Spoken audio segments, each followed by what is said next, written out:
వరుస సెలవులు కావడంతో ప్రముఖ ఆలయాలకు భక్తులు పోటెత్తారు. గత 2 రోజుల నుంచి తిరుమల శ్రీవారి ఆలయాల్లో భక్తుల రద్దీ పెరిగింది. ప్రస్తుతం శ్రీవారి దర్శనానికి 24 గంటల సమయం పడుతోంది. కిలోమీటర్ల మేర క్యూ లైన్లు కనిపిస్తున్నాయి.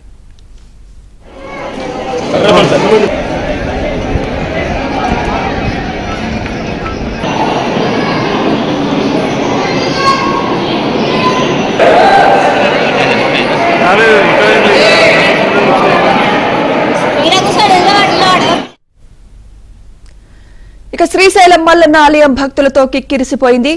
ఆన్లైన్ సేవలను వినియోగించుకుని భక్తులు పెద్ద సంఖ్యలో దర్శనం టికెట్లు కొనుగోలు చేస్తున్నారు. దర్శనానికి దాదాపు 4 గంటల సమయం పడుతోంది. భక్తులకు ఎలాంటి ఇబ్బందులు కలగకుండా ఆలయ అధికారులు ప్రత్యేక ఏర్పాట్లు చేశారు.